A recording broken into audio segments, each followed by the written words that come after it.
On the 16th of August, 1888, every druggist in Atlanta locked the doors of their shop and walked together through the summer heat to bury one of their own.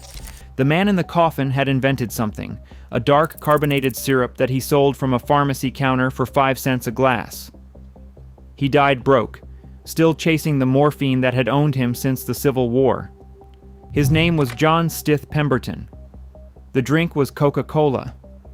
Within 3 years of his death, an ambitious pharmacist named Asa Griggs Candler would claim full ownership of that formula. He paid, across a series of murky deals, a total of around $2,300. Candler turned those $2,300 into a corporation worth millions. He built skyscrapers. He bankrolled a university. He became the mayor of Atlanta. Then, in 1919, his children sold the entire company to a group of investors for $25 million. Today, the Coca-Cola Company is valued at roughly $340 billion. The Candler children used their money to build enormous mansions across Atlanta's most fashionable neighborhood. They filled those homes with pipe organs, exotic animals, and scandal. One heir drank himself to ruin. Another watched her husband die from gunshots in their own library. The Patriarch himself ended his days in tabloid disgrace, married to a woman half his age. The family that replaced them, the Woodruffs, held on for 60 years and built a global empire from the ashes of the Candler sale. This is the story of Coca-Cola's two dynasties: what they built, what they lost, and the price of selling too early. Chapter 1: The Wounded Soldier's Recipe. On a warm Easter Sunday in April of 1865, Union cavalry under General James Wilson stormed the city of Columbus, Georgia. It was among the last engagements of the Civil War, fought days after Lee had already surrendered at Appomattox. Most of the soldiers defending the city knew the war was over. They fought anyway. Among them was a 43-year-old pharmacist, serving as lieutenant colonel in the 3rd Georgia Cavalry Battalion. His name was John Stith Pemberton. During the assault, a Union saber caught him across the chest. The wound nearly killed him. The morphine they gave him to manage the pain would finish the job slowly over the next 23 years. Pemberton had been a respected figure long before the war. Born in 1831 in Knoxville, Georgia, he earned his pharmacy license at 19 and built a successful practice in Columbus. His laboratory was considered among the finest in the South, stocked with $35,000 worth of specialized equipment. He married Annalisa Clifford Lewis in 1853. They had one son, Charles. After the war, Pemberton moved his operations to Atlanta, a city pulling itself from the wreckage of Sherman's march. He manufactured patent medicines and sold them across the region. But private agony drove his professional ambition. The morphine dependency that followed his injury consumed both his health and his income. He experimented constantly, searching for something that could replace the drug that was destroying him. His first significant attempt was a concoction he called French wine coca. It blended red wine with extracts of the coca leaf and the cola nut. The coca provided cocaine. The cola provided caffeine. He marketed it as a cure for nervous disorders, headaches, and fatigue. It sold well across the Southeast.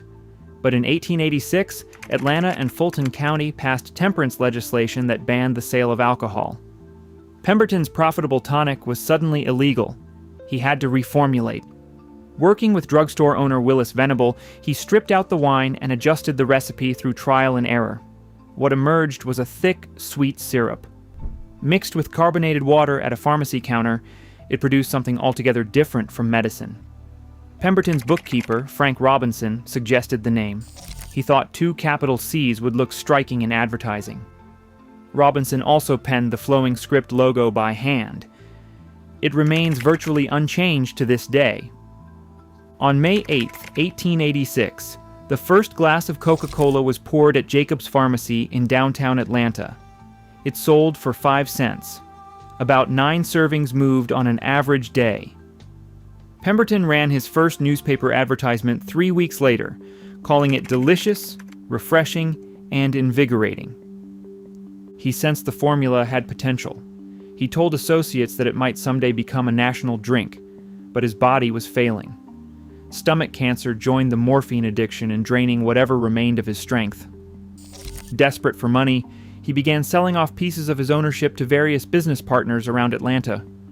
His son Charlie wanted cash, not shares. Through a tangle of deals that historians still struggle to fully untangle, a fellow Atlanta pharmacist named Asa Griggs Candler acquired the rights to the name, the formula, and the business in stages between 1888 and 1891. The total cost, across all transactions, came to roughly $2,300. Pemberton did not live to see Candler's first full year of ownership. He died at his home in Atlanta on August 16, 1888, 57 years old. The cancer had spread through his stomach. The morphine had long since spread through everything else. His body was returned to Columbus and buried at Linwood Cemetery. He left behind a widow with nothing and a son who had inherited his father's worst affliction. Charlie Pemberton tried to sell his own version of the formula. It went nowhere. He died roughly 6 years after his father, consumed by the same opiates that had started it all. The drink they left behind had barely begun. Chapter 2: The Pharmacist Who Bought an Empire. The story goes that Asa Griggs Candler arrived in Atlanta in 1873 with $1.75 in his pocket. He was 21 years old. A druggist named George Jefferson Howard hired him on his first day, and Candler reportedly stayed until midnight without pay, just to prove he was worth keeping. Within 5 years, he had married the boss's daughter, Lucy Elizabeth Howard, and bought into a competing pharmacy.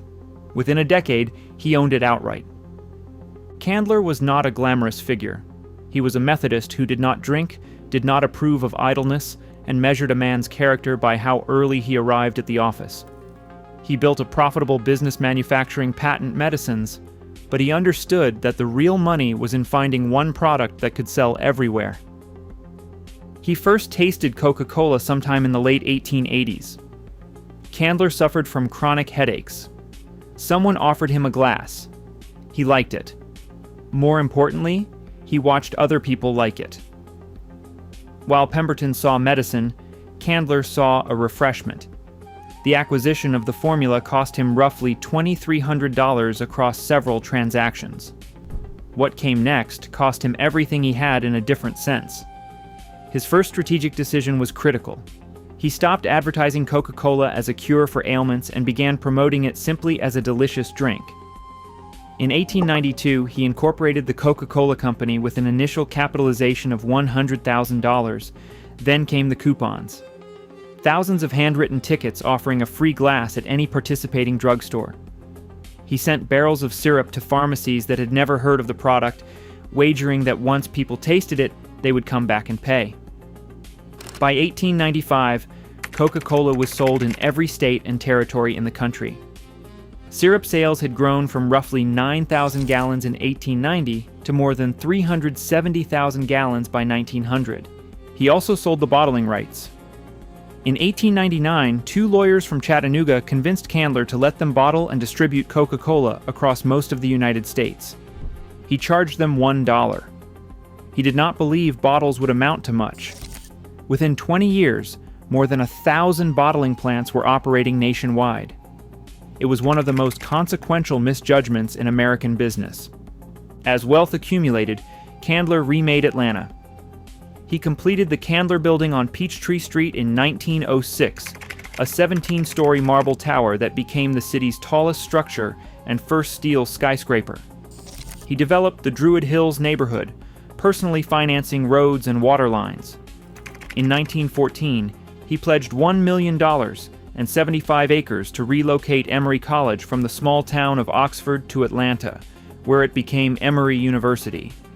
His lifetime gifts to the institution totaled roughly $8 million. In 1916, he ran for mayor and won, handing control of Coca-Cola to his 5 children.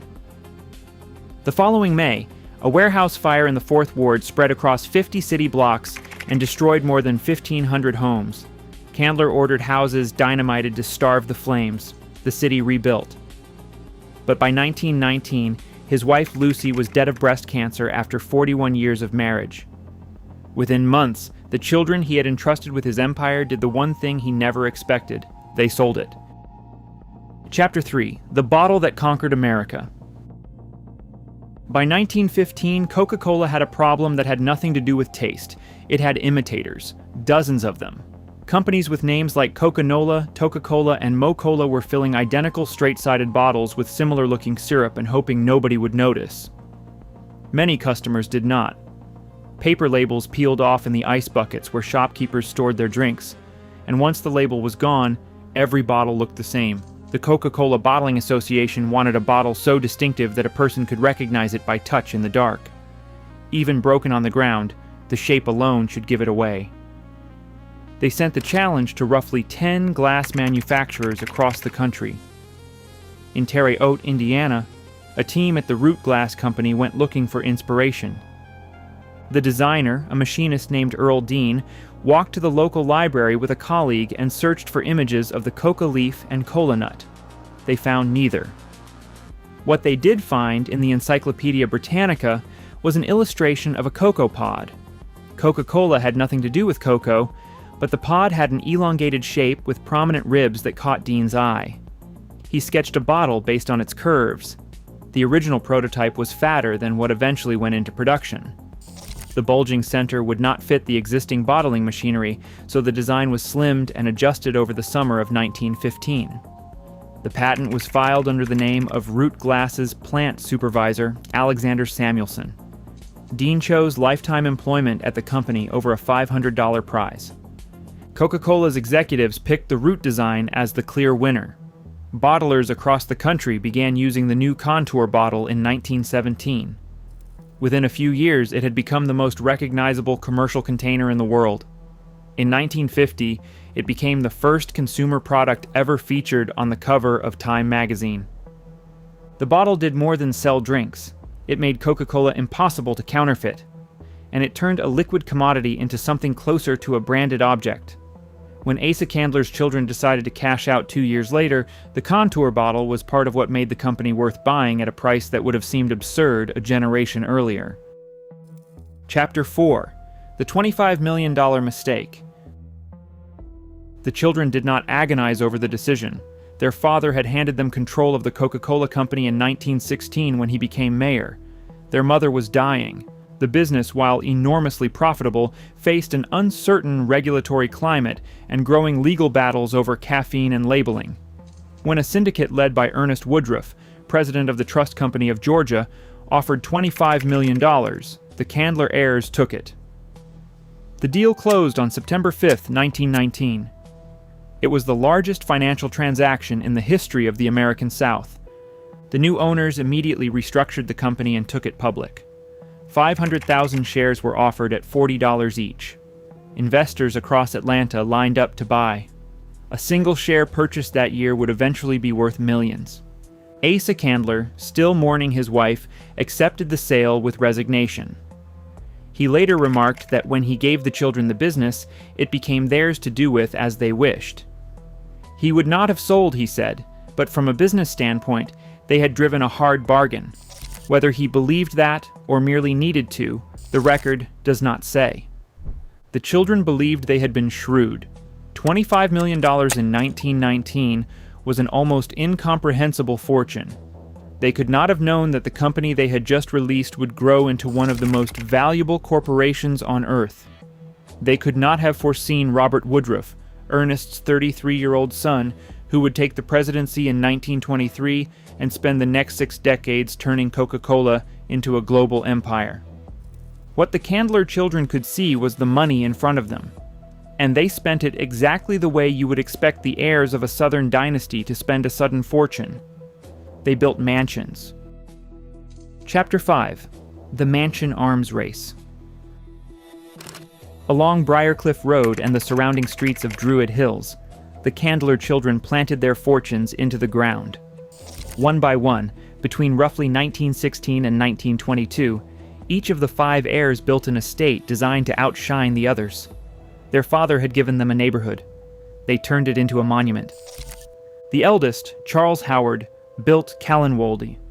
Designed by Henry Hornbostel, the same architect who laid out the Emory University campus, the Gothic Tudor mansion stretched across 27,000 square feet on a 12-acre estate. Its centerpiece was a custom Aeolian pipe organ built into the walls, with chambers hidden behind carved tracery so music could fill every room from a single console. Walnut paneling, stained glass, and bronze balustrades ran through the house. Charles served as chairman of Emory's Board of Trustees for nearly 30 years. His home looked the part. The second son, Asa Jr., known to everyone as Buddy, went bigger. His estate, Briarcliff, sat on 42 acres just north of his brother's property. The Georgian Revival Mansion featured its own Aeolian organ, larger than Charles's. It also included 2 swimming pools, a golf course, a working farm, and a private zoo. Where Charles built for respectability, Buddy built for spectacle. Their sister Lucy, the only daughter, married a banker named Henry Hines. They built Rainbow Terrace on Ponce de Leon Avenue, an elegant home with formal gardens and a library that would later become the most infamous room in the family's history. Walter, the third son, built Lullwater House on a wooded property with a creek and waterfall. He was a businessman and horse sportsman, quieter than his brothers, and his estate reflected a preference for land over architecture. The house and grounds were eventually purchased by Emory University. Lullwater has served as the university president's residence ever since. The youngest, William, built Rest Haven on Springdale Road. Designed by the noted architect Neil Reed, it was the most restrained of the 5 estates. William had no interest in building a monument. His home fit the neighborhood rather than towering above it. He became president of the Atlanta Biltmore Hotel and died in 1936 at just 46 years old, the first of the siblings to go. Their father watched all of this from his own mansion at 1500 Ponce de Leon Avenue, a house he had built the same year he became mayor. Asa Sr. had built a fortune by spending as little as possible. His children had learned a different lesson. But the money he had created was now scattered across Druid Hills in the form of pipe organs, swimming pools, and private zoos. The family had turned Coca-Cola money into a small kingdom. Chapter 6: Buddy's Zoo and the Fall of a Fortune. Of all the Candler children, the one Atlanta could not stop talking about was the second son. Asa Griggs Candler Jr., known since boyhood as Buddy, had been trouble from the start. At Emory College, he skipped classes, smuggled a goat into the bell tower, and earned the yearbook title of class pugilist. His father sent him to Los Angeles to open Coca-Cola's West Coast operations. He spent most of his time in pool halls. But Buddy had energy, and money forgave a great deal. He built the Briarcliff Hotel in Atlanta's Virginia Highland neighborhood. He supervised construction of the airfield that would eventually become Hartsfield-Jackson International Airport. He raced airplanes. He collected magic tricks from China and India, and later hired a Filipino magician named Jose Cruz to live on the estate and perform at parties. He hosted soirees in a gold-leaf ballroom on the top floor of his mansion, where professional magicians mingled with Atlanta's society crowd. Then, in the early 1930s, he bought a zoo. The animals arrived by truck and were paraded through the residential streets of Druid Hills to the Briarcliff grounds. His brother Walter reportedly looked on and said it was the biggest fool thing Buddy had done yet. The collection included a Bengal tiger, 4 lions, a black leopard, a gorilla, baboons, and a group of elephants he named Coca-Cola, Paws, Refreshes, Refreshing, and Delicious. He opened the grounds to the public and charged 25 cents admission. The neighbors tolerated the noise and smell for a while. Then a baboon escaped, attacked a woman, and devoured $60 in cash from her purse. She sued. She won $10,000. Buddy, facing mounting financial trouble, was forced to close the menagerie. He donated the entire collection to the Grant Park Zoo, which eventually became Zoo Atlanta. The drinking, which had followed him since college, never stopped. He sold the Briarcliff estate in 1948 and spent his final years in the penthouse of his own hotel. He died on January 11, 1953. The mansion he left behind was converted into an alcohol treatment facility, the first in Georgia. The irony required no explanation. Chapter 7. The Patriarch's Disgrace. Asa Candler had known only one woman his entire adult life. Lucy Elizabeth kept the household steady while he built an empire. When she died in early 1919, something in him broke that no amount of money could fix. He was 67. Within months, his children sold the company he had spent 3 decades building. He did not fight them. He let them go. Then, unmoored for the first time in his adult life, he began making decisions that would have been unthinkable a year earlier. First came Onezima de Buchel, a socialite from New Orleans who was decades younger. They became engaged. The family intervened and pressured Asa to break it off. He did. She sued him for breach of promise. The newspapers ran the story on front pages across the South. The suit failed, but the damage to his reputation had already been done. In June of 1923, he married May Little Reagan, a widowed stenographer from his office building. She was 35. He was 71. She had twin daughters. Within months, May was arrested for drinking at a disreputable establishment. Asa filed for divorce in the summer of 1924. Then, for reasons no one has adequately explained, he withdrew the suit that December. She moved back in. He began giving away what remained of his fortune. His gifts to Emory University, already immense, continued until he had set aside barely enough to live on. In 1926, a stroke left him unable to care for himself. He spent his final years in and out of Wesley Memorial Hospital. Asa Griggs Candler died on March 12, 1929. He was 77. He had arrived in Atlanta with $1.75. He had turned a pharmacy drink into a national corporation, built skyscrapers, funded a university, and run the city as its mayor. He ended his days in a hospital bed. His fortune was gone. His family was scattered across Druid Hills in mansions he would never visit again. He was buried at Westview Cemetery not far from the mausoleum his son Buddy had spent 20 years building. Chapter 8. Murder at Rainbow Terrace. Someone had been breaking into the house for months. Small amounts of cash kept disappearing from Lucy's purse and from drawers left unlocked overnight. Henry Hines, her husband, was not a man accustomed to being stolen from. He was vice president of Citizens and Southern Bank, a founder of the Atlanta Boys Club, the driving force behind Scottish Rite Hospital, and serving his second term as president of the Atlanta Athletic Club. He had offered the local patrol officers a $100 reward if they caught the thief.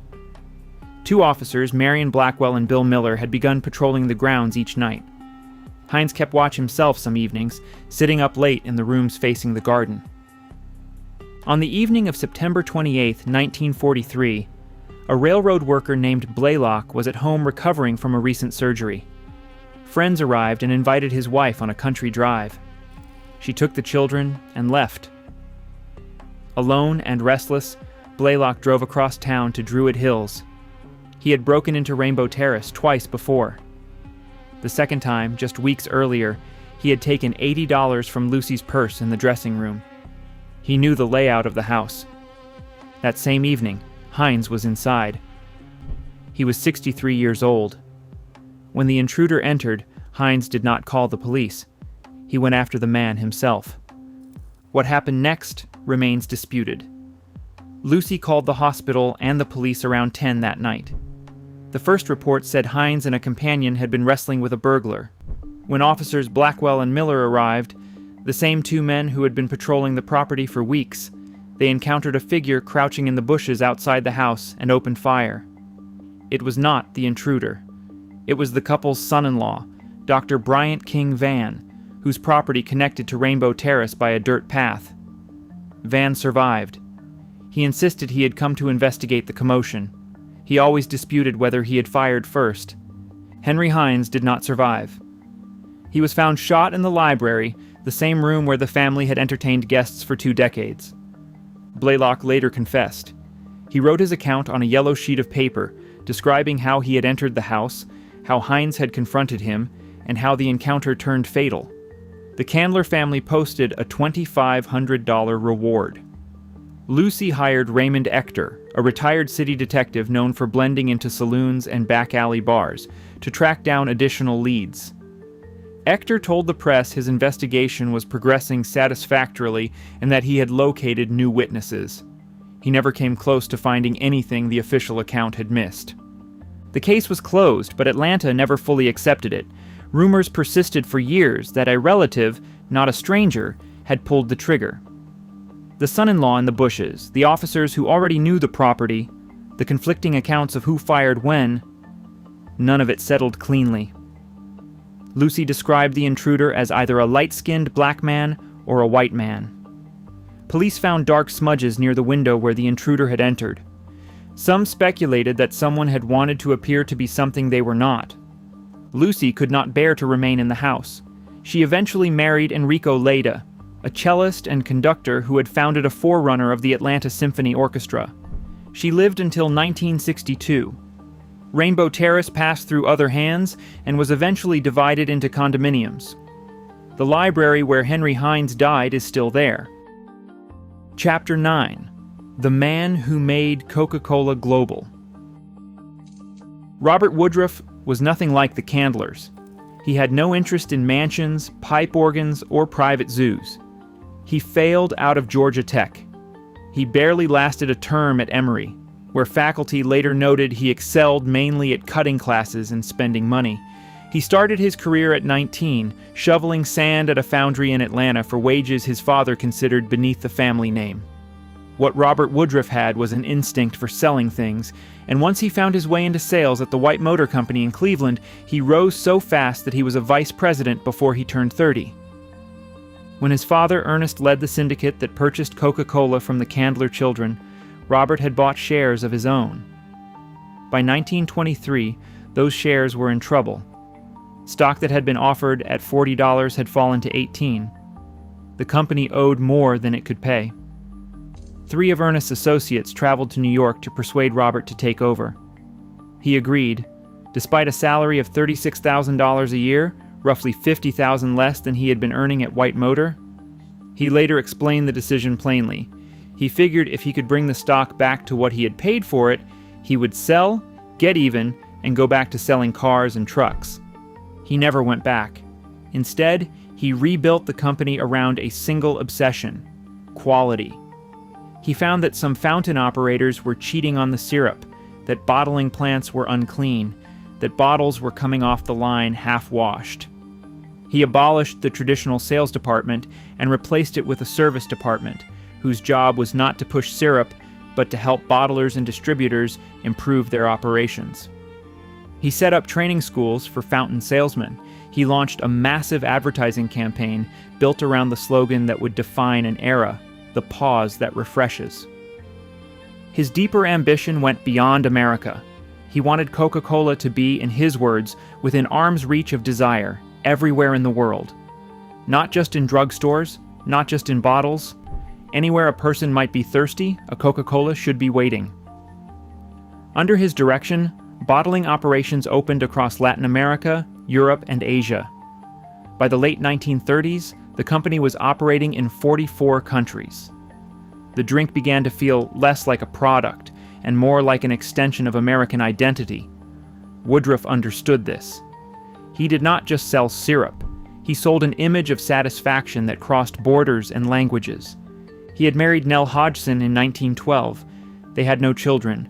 The company became his only legacy, and he guarded it accordingly. He officially stepped down as president in 1955, but never released his grip. Through the board and the finance committee, he guided Coca-Cola's direction for more than half a century. He handpicked every successor. He remained, until his death in 1985 at the age of 95, the most powerful figure in the company's history. Where the Candlers had built a product, Woodruff built a brand. And the moment that made both possible arrived not in a boardroom, but on a battlefield. Chapter 10: 5 billion bottles. In 1941, the United States entered a war and sugar was rationed. For most American companies that relied on it, this was a crisis. For Robert Woodruff, it became the greatest business opportunity of the 20th century. He issued a directive that year. Every man in uniform would get a bottle of Coca-Cola for 5 cents wherever he was stationed, whatever the cost to the company. It was patriotic. It was also brilliant. Because the military classified Coca-Cola as essential to troop morale, the company was exempted from sugar rationing entirely. In June of 1943, General Dwight Eisenhower sent an urgent cable from Allied headquarters in North Africa. He requested 10 portable bottling plants, 3 million filled bottles of Coca-Cola, and enough equipment to produce the same quantity twice a month. Within 6 months, a company engineer had flown to Algiers and opened the first plant. By the war's end, 64 bottling operations had been erected across Europe, North Africa, and the Pacific, set up as close to combat zones as possible. The company sent 148 employees overseas to build and maintain the plants. They were issued Army uniforms, given the rank of technical observer, and treated as commissioned officers. The soldiers had their own name for them, the Coca-Cola Colonels. More than 5 billion bottles were consumed by American service personnel during the war. The drink arrived by supply ship, by cargo plane, and sometimes by jeep, dispensed from small mobile units designed to keep Coca-Cola cold without reliable electricity. For soldiers in foxholes and field hospitals, it was not a beverage. It was a piece of home. But the lasting effect was not sentimental. It was strategic.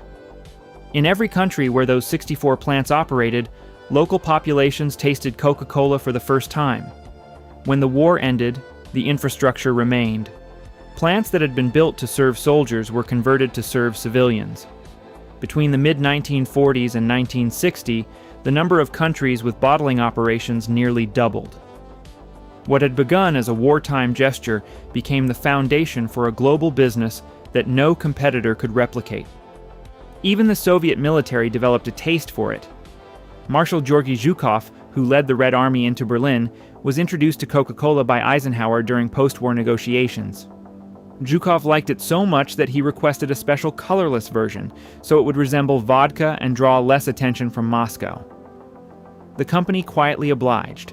By the time Robert Woodruff stepped back from daily management in the mid-1950s, Coca-Cola was no longer an American product sold abroad. It was a global presence. The 5-cent promise he had made to the military had returned more than any advertising campaign could have purchased. The Candler children had sold an empire for $25 million. The war alone had built one worth many times that. Chapter 11. What Remained. The Coca-Cola Company is today worth more than $340 billion. Its products are sold in more than 200 countries. Nearly 2 billion servings are consumed every day. The 5-cent fountain drink that John Pemberton mixed in an Atlanta pharmacy has become one of the most recognized brands in human history. The family that created it owns none of it.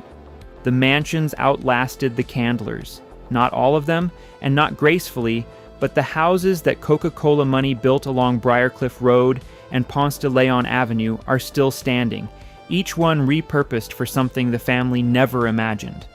Callenwold, the Gothic Tudor estate where Charles Howard had installed an Aeolian organ in the walls, was donated to Emory University after his death in 1957. Emory sold it.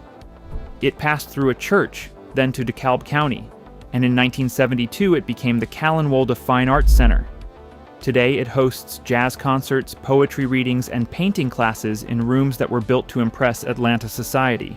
The organ still works. The audience has changed. Briarcliff fared worse.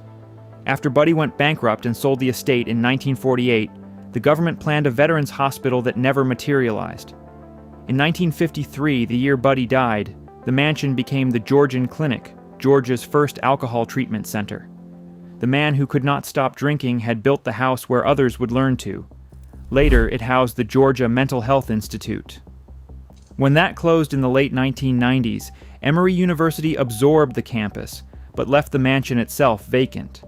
It remains empty today, its windows boarded behind a thick granite wall, its gardens swallowed by undergrowth, its gold leaf ballroom and organ chambers silent. Preservationists have warned for years that it may be too late to save. Walter's Lullwater House found the most dignified second life. He sold it to Emory in 1958, and since 1963 it has served as the university president's residence. His creek, his waterfall, and his wooded grounds are now enjoyed by someone who did not build them. Rainbow Terrace, where Henry Hines was shot in the library, became a boarding house after Lucy left. It was eventually divided into condominiums. The library where a man died is now someone's living room. The other homes scattered in different directions. Asa Sr.'s house at 1500 Ponce de Leon Avenue became a Greek Catholic church. William, the youngest and quietest of the five, had died first in 1936 at 46. His house on Springdale Road passed out of the family's hands without ceremony. None of the Candler heirs held onto their Coca-Cola stock. They had sold the company in 1919 for $25 million and spent the next several decades spending it, investing it badly, and watching it disappear. Had any one of them kept a single share from the original offering, it would have split 11 times over the following century, becoming more than 9,000 shares. One share purchased at $40 in 1919 would today be worth more than $700,000 in stock value alone, before dividends. The family that created Coca-Cola chose houses over shares, spectacle over patience. The houses crumbled. The stock only climbed. Robert Woodruff, who had no children and wanted no mansions, understood something the Candlers never did.